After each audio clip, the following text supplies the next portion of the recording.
এই শীতের ভিতরে রাতে 2টা নয় 1:30টা নয় যে কোনো সময় আমারও তো একটা মন আছে, আমি তোরে ভালোই বাসি, কিন্তু আমার সাথে কেন এমন করলো? আমার এখন আমি ফকিনীর বাচ্চা, রাস্তার মেয়ে। ও দেখে নিছিল না ফকিনীর বাচ্চা, আমি রাস্তার মেয়ে, আমার বাপের বাড়ি ঘর নাই, ভাড়া থাকি, এখন কেন বলে? ও আমাকে ডিভোর্স দিছে, ভালো কথা দিছে, আমার প্রাপ্য আমার বুঝাই না দিয়ে কেন ডিভোর্স দিবে? আমার বুঝান, আমি তোর সাথে সংসার করবো, আমি তো ডিভোর্স চাইনি ওর কাছে। আমি কি চাইছি ওর কাছে? আমি ওর সাথে সংসার করবো, কেন আমার ডিভোর্স দিল? ওই একের পর এক কেন করবে? আমার বুঝান, আমরা কি মানুষ না? আমাদের মন নেই? আমারে বুঝান একটু। আমি 7 থেকে 8টা বিয়ে করি, একজন বললেই সেটা হয়ে যায় না। 7 থেকে 8টা বিয়ে একজন বললেই হয়ে আচ্ছা, যায়। ওকে জব করে রে জিগান তো বলে আমারে বিয়ে আপনি যে বলেছেন 7 থেকে 8টা বিয়ে করেছে, আপনার কাছে কোনো ডকুমেন্ট প্রমাণ আছে? আমার কাছে মনে করেন একজনের ভয়েস আছে, আমি এটা বের করতে হবে, বের করে আমি আপনারা শোনাবো, সমস্যা নেই। আর দ্বিতীয় কথা হচ্ছে, এই লোকটা ওই যে বলে চাকরি করছে, আচ্ছা সে যদি আমাকে নিতেই আসে, তাহলে আমার কাছে থেকে সে অন্য মেয়েরে কেন বিয়ের অফার দেয়? আমার বোঝান। চিটাগং বাড়ি, তার 2 বাচ্চার মা, 2টা ছেলে তার। আমার কাছে পুরো ডকুমেন্ট আছে, ভয়েস বলেন, কল দিয়ে কথাও শোনাইতে পারবো, নো প্রবলেম। এইভাবে কোনো কথা হয় না। 1 মিনিট, আমার কাছে প্রমাণ আছে। ঠিক আছে? তারপরে দ্বিতীয় কথা হইতেছে, ও আমার কাছ থেকে চলে গেছে। হ্যাঁ, আমারও নেওয়ার কথা বলছে। আমি বলছিলাম কি, তোমার বাবা তো তোমার পক্ষ নিয়ে আমার বাড়ি থেকে তাড়াইছে, তোমার বাবা মুরব্বী বাসা। আমি যদি এখন যাই, সে বলবে আমার ছেলের সাথে তুমি আইসো, তুমি বোঝো আমার ছেলে জামুনা দেখো, তুমি যা করে বেড়াও মেয়েদের সাথে, ওগুলো একটা ওয়াইফ সবসময় মেনে নিতে পারে না। না, আমি তো ভালোবাসি তোমার বিয়েটা করছি। তোমার বাবা যদি আমারে বলে, আমি অনাহাসে চলে যাবো। আমি এটা কিন্তু বলছি, ও বলুক আমি মিথ্যা কথা বলছি কিনা। সে বাড়ির মুরব্বী শুধু একটাবার বলুক যে মাথায় চলে, আমি চলে যাবো নগদে। আমার রাজবাড়ি থাকা তোমার বিয়ে করছি রাজবাড়ি থাকার জন্য, তুমি আর তোমার বাবা আমার আসতে বাধ্য করছে।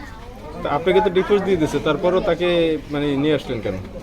তাকে আমাকে যে আমার ডিভোর্স দিচ্ছে, আমি তোরে ডিভোর্স দিবার চাই নাই, তাই না? ও আমাকে আপনার আগে বিয়ে কয়টা হয়েছিল? আমার একটাই হয়েছে। আগে একটা হয়েছিল। হ্যাঁ। তো আপনি কি কারণে ছাড়লেন তাকে? মানে তাকে ডিভোর্সটা কি কারণে দিলেন? ওকে আমি নেওয়ার জন্য এখানে চাকরি করতে আসলাম, ঠিক আছে? এখন একটা জিনিস বলেন, আমি এই শীতের ভিতরে সারা দিন আমি কিন্তু টাচ ফোন বাসা থেকে নিয়ে আসিনি।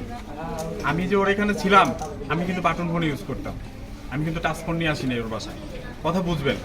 আমি ওইখানে চাকরি করছি, এই শীতের এবার যে শীতটা গেছে আপনারা জানেন, আমি কয়টা টাকা এক্সট্রা ইনকাম করার জন্য আমি ওই কোম্পানির ভ্যান পর্যন্ত চালাইছি। কি লাভ হইছে? আমি আর ঠিক আছে? সব আছে আমার কাছে। ভ্যান পর্যন্ত চালাইছি কিছু এক্সট্রা ইনকামের জন্য।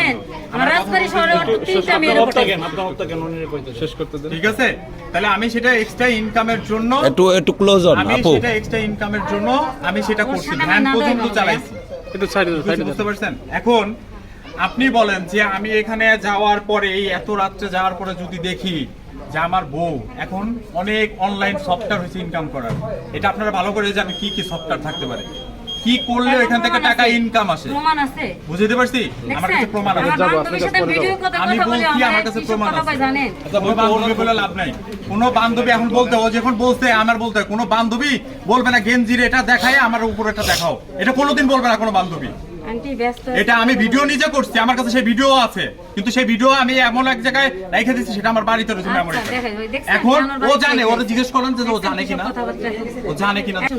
একদম চুপ। আর কি শুনবেন? আর কিছু শোনার বাকি আছে? তাহলে আপনারা ভাবেন ওর কি না করতে পারে। আজকে কিভাবে ওনাকে ধরলেন বা কার সাথে